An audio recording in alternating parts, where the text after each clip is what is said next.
Well, about 3 years ago, the Cork Wildfire Cooperative Group was set up in response to a lot of uncontrolled burning that had taken place, not just in Cork but throughout the country. But we here in Cork decided to do our bit, and we decided to set up our cooperative group. And in that group you'd have various different agencies like the Gardaí, the Fire Service, the IFA, Quilcha, Teagasc, and other groups, including the IFA and landowners, and it was an effort to start getting a bit of dialogue going so that we could understand where the different agencies were coming from. And the backdrop to this too is that a lot of these agencies have limited resources. Fire services are stretched to the limit. If there was a fire in a house and they were up in the mountains fighting a fire, it could cause a lot of grief to those who are stuck in a car or in a house. And likewise the Gardaí, if they were investigating a fire when there were other things to investigate in town, and so on. And also the amount of damage done to private property and public property was extensive. So we set up the group to look in how we might be able to tackle the issue, and one of the outcomes of this group was this group in Kilcrohane, who they set up a group of farmers like an old mehel, where they would get together, and during the period between the 1st of September and the end of February, which is the time you can burn, they would get together and they would help each other burn in a controlled fashion. And that's what we're trying to promote here. We're trying to promote safe, sustainable burning of vegetation in the wild, and in accordance with the law and the social and environmental regulations and various different aspects that are involved in from site to site. And down here in Kilcrohane, as you can see, it's a beautiful area, and there are a lot of property that could be damaged if fires get out of control. So in fairness, the guys here have set up this group, and I think it's a model that should be reflected throughout the country.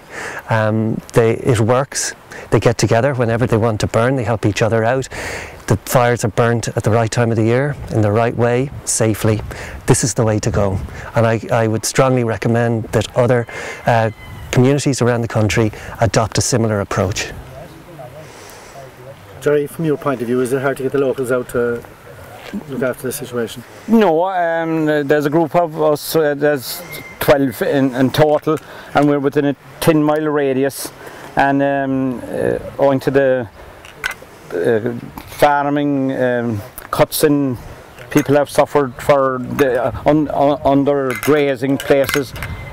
We decided that to do controlled burning was the way forward, and with Eugene and Teagasc, the fire brigade, and we had a demonstration, went to a demonstration with the Quilcha.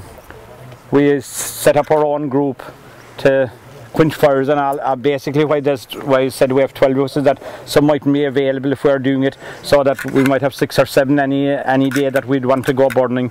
And it is very important to burn within the law, of course, but we would need an extension to the burning. It's the 28th of February at the moment, and we'd need up to the 1st of April at least, for sometimes February can be wet, and January, and you can get burning done.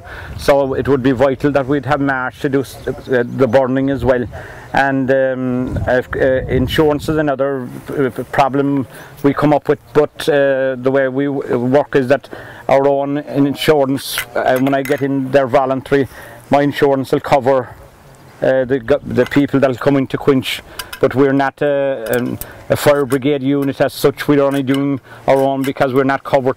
We have no insurance to go to cover to outside our own group, but maybe some insurance company out there would take us on, and if there was a neighbour in trouble we could go out and quench. What's the benefits of burning?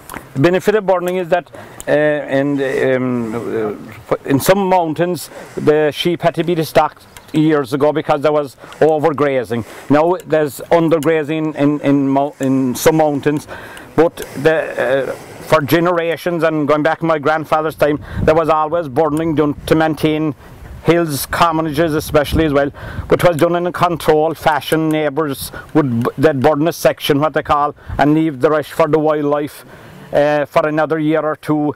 And when you burn, for example, if the Finan, that's the name we call it anyhow, if it is burned, say the 1st of February, that's green the 2nd week in March. And if it is left dead in the mountain, it won't come green until 1st of June. So it's a big advantage for the sheep, especially on the mountains, to get some wood burn so they have a green to goat.